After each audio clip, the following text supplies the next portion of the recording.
الرحمن الرحیم۔ السلام علیکم ورحمۃ اللہ وبرکاتہ۔ آج ہم پڑھیں گے علم النحو کا موضوع۔ علم النحو کا موضوع ہے کلمہ اور کلام۔ علم النحو جو بات کرے گا وہ کلمہ اور کلام پر بحث کرے گا۔ سب سے پہلے لفظ حروف ہجا پر مشتمل ہوا جو انسان کے منہ سے نکلے وہ لفظ کہلاتے ہیں۔ انسان جو بھی بات کرتا ہے یا تو بات بامعنی ہوگا، اس کا کوئی معنی ہوگا، یا کوئی معنی اس کا نہیں ہوگا۔ اس لیے لفظ کی دو قسمیں ہیں۔ لفظ نمبر 1 بامعنی کو موضوع بھی کہتے ہیں۔ نمبر 2 بے معنی جس کو مہمل بھی کہتے ہیں۔ نمبر 1 بامعنی کی پھر دو قسمیں ہیں، یا تو مفرد ہوگا یا مرکب۔ مفرد کو کلمہ بھی کہتے ہیں۔ مفرد اور کلمہ کی تعریف ہوا لفظ وضع لمعنی مفرد، وہ کلمہ وہ لفظ جو مفرد معنی کے لیے بنایا گیا، وہ کیا ہوگا؟ کلمہ۔ پھر آگے کلمے کے 3 اقسام ہیں، اسم، فعل، حرف۔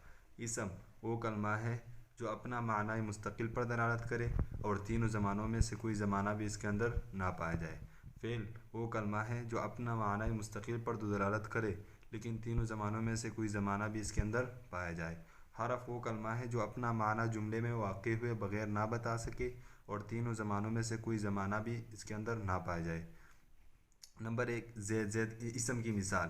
اسم کی مثال یہ ہے زید۔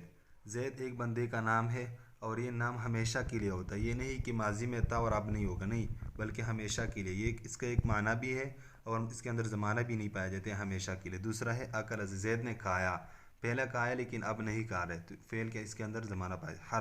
حرف کا من سے، کیا سے، اس کا معنی اس وقت تک پتہ نہیں چلے گا جب تک ان دونوں کے ساتھ مل کر نہ آئے۔ نمبر 2 ہم نے اس کی ترتیب یہ کیوں لگائی؟ سب سے پہلے ہم نے تعریف کی، دوسرے نمبر پر اس کی ہم نے ترتیب یہ کیوں لگائی؟ سب سے پہلے اسم ذکر کیا، پھر دوسرے نمبر پر فعل، تیسرے نمبر پر حرف۔ اسم کو سب سے پہلے اس لیے ذکر کیا کہ اسم کے اندر جو ہے وہ معنی مستقل پر بھی دلالت کرتا ہے اور تینوں زمانوں میں سے کوئی زمانہ بھی نہیں پایا جاتا، اس لیے ہم نے سب سے پہلے اسم ذکر کیا۔ دوسرے نمبر پر فعل ہم نے اس لیے ذکر کیا، اس کے اندر اپنا معنی مستقل پر تو دلالت کرتا ہے لیکن کوئی زمانہ بھی اس کے اندر پایا جاتا ہے۔ اور حرف کو ہم نے تیسرے نمبر پر اس لیے ذکر کیا کیونکہ ان دونوں کا محتاج ہے۔ تیسرے نمبر پر ہم یہ کریں گے کلمے کے 3 ہی اقسام کیوں ہیں، 4 کیوں نہیں ہے اور 2 کیوں نہیں ہے، یعنی کلمہ کی 3 اقسام کیوں ہے، ساریہ ہے۔ تو ہم سب سے پہلے جو ہے اپنا معنی مستقل پر جو لفظ ہوگا اس کا اپنا معنی مستقل پر دلالت کرے گا یا نہیں کرے گا۔ جو لفظ اپنا معنی مستقل پر دلالت نہیں کرے گا تو وہ کیا ہوگا؟ حرف۔ جو لفظ اپنا معنی مستقل پر دلالت کرے گا اس کی 2 اقسام ہیں، اس کے اندر زمانہ پایا جائے گا یا نہیں۔ اگر زمانہ پایا جائے گا تو اس کو فعل کہتے ہیں، اگر زمانہ نہیں پایا جائے گا تو اس کو اسم کہتے ہیں۔ جزاکم اللہ خیر۔ السلام۔